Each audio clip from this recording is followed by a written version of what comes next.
We left Pensacola Beach and headed towards Panama City. We had to go through this area called the Ditch or the Mini Grand Canyon. It was dug out during World War II so that barges could go inside instead of having to go out into the Gulf, because apparently there were German U-boats out in the Gulf torpedoing.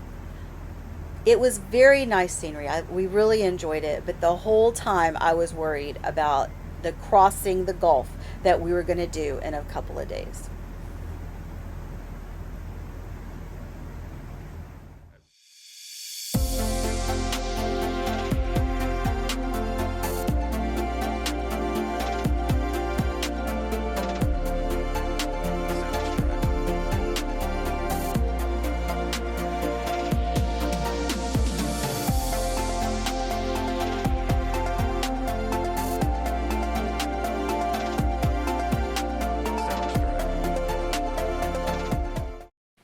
Here we are in Panama City Beach at Treasure Island Marina.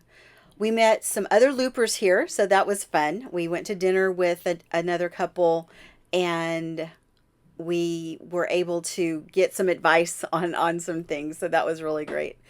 The getting into the inlet that this marina is part of was a little scary. It was about 15 feet wide, and our boat is 14 feet wide. So getting through there was pretty nerve wracking. Chris was working on the boat, so I decided to go to the beach. I wanted to get my toes in the sand. It was completely deserted, but it was so pretty. The water was gorgeous, and the beach was beautiful. So we left Panama City Beach and headed east. This was a big estuary area that was maybe 20 miles long. Totally nothing there, totally. And these trees may look like palm trees, but they're really pine trees. And a storm had obviously come through there and blown all their limbs off. After the estuary, we entered back into the intercoastal waterway, and we ended up anchoring that night in I guess an unnamed oxbow lake somewhere along the intercoastal waterway. It was really pretty, but we went down this channel for over 20, 25, 30 miles. It was long, and you can still see a little hurricane damage here. This is the Oxbow Lake that we anchored in, which was a remote. We weren't. There was nobody around, and there was nobody anchored in there with us either. It was really pretty. We kind of expected to see an alligator or maybe even a Bigfoot swim by, but we never. Nothing was in there. We saw some wildlife, but not very. But no alligators and no Bigfoot. I fished a little bit, but no bites. The sunset was very pretty. It was just, just nature. It was wonderful. But even better than the sunset was the sunrise. It was foggy and the sun was coming up, and we were leaving just after sunrise because we had a long way to go.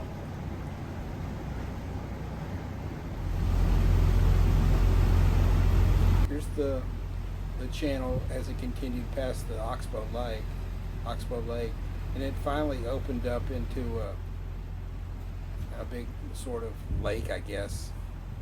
That was right before you got to Apalachicola, and there was birds all over this lake just sitting there. And as we drove by, they would all take off flying. It was pretty to watch them. It was impressive. And here's more of that lake. It's just a big lake. Early in the morning. Kind of, you can't even see the shore. But we had fog.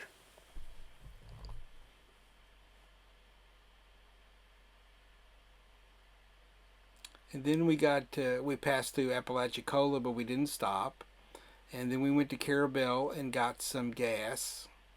And then we headed out to Dog Island for the crossing the next day. And Laura had been on Nebo, which is kind of a Facebook for loopers and boaters, and found out there were 2 other boats here at Dog Island, and they were going to go across to Steinhatchee. So we kind of joined up with them. So they became our buddy boats the next morning. And Dog Island is the easternmost tip of St. George Island. It was absolutely beautiful. And there's the big bay in front of Carabel and between St. George's Island and the mainland.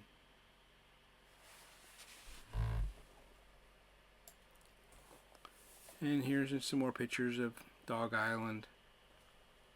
It was maybe 2 or 3 miles offshore. Another one of Laura's famous sunsets. I love sunsets. And then we were up the next morning at 6:30. Yeah. Ready for the crossing. I think we left at 6:50. That we all 3 boats pulled anchor at 6:50 and headed out. So this is the open Gulf, and you can see it's flat calm. Not really much fog. That was the reason that we were pushing so hard. We had planned to stay either in Apalachicola or in Carabel, but it was such a wonderful weather window that we decided to just push forward and do the crossing without stopping to spend the night at either one of those marinas, either one of those cities.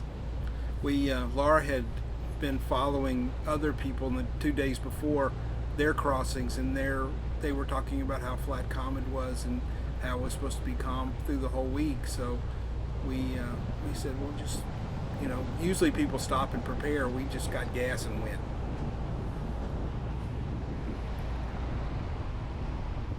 We were very lucky that how calm it was. One of our buddy boats said something about it being 6-inch waves, which is not very common happening out in the open Gulf.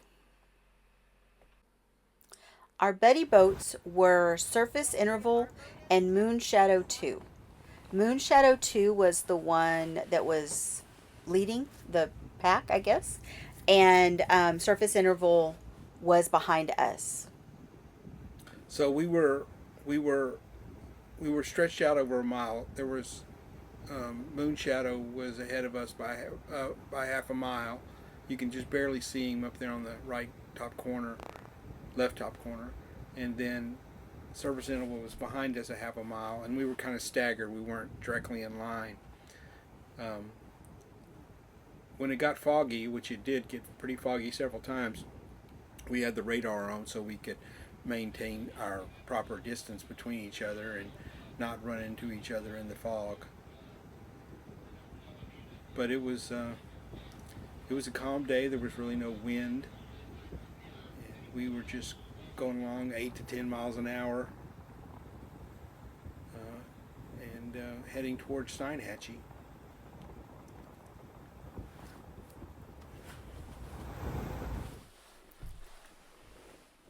We were very lucky to have 2 buddy boats. One of the reasons that you want to have a buddy boat when you cross the open Gulf is because you don't really have cell service. So you need someone close by so you can have radio contact if something were to go wrong. But we were all lucky. Nothing went wrong other than the fog banks. This is Moon Shadow just in front of us, probably about a half mile, quarter mile in front of us, and going into a fog bank, and then we can't see them. It looks like here we're in early morning, like an early morning fog, but this was around noon, 1 o'clock in the afternoon, and this is what we contended with the whole day, this off and on, and then it would clear up, and then it would roll back in again.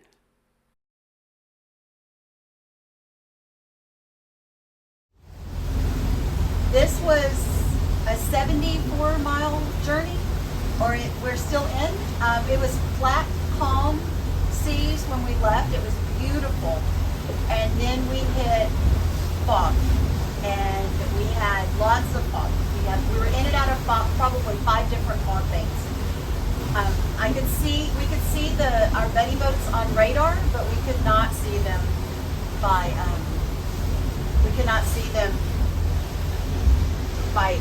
sight. It finally, we believe it broke. I don't think there's any more fog that we're going to reach. It got a little choppy, but it's not bad at all. They said that this was one of the best days, so we decided to just head out.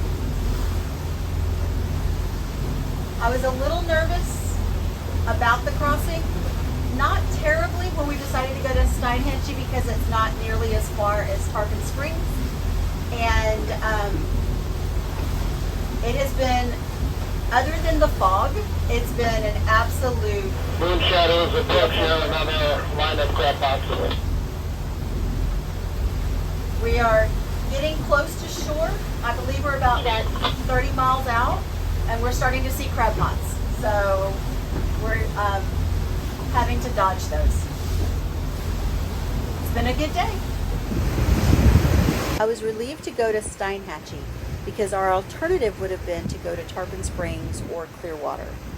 Those areas are about 180 to 200 miles of travel, and you have to go overnight because it takes, up to 20 hours to get there.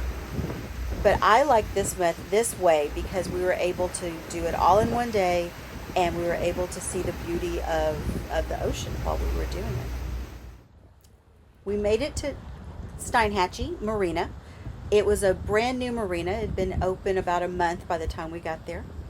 We had drinks with Surface Interval and Moonshadow, and to celebrate finishing the crossing. Everybody at this marina was very nice, very helpful. Apparently, they had loopers come through about 2 weeks before us, and they had never heard of loopers before. So they've been getting a lot of recommendations, and they told us that they were going to be taking that into consideration and upping the amenities that they have for loopers. Join us next week as we travel from Steinhatchee to Tarpon Springs.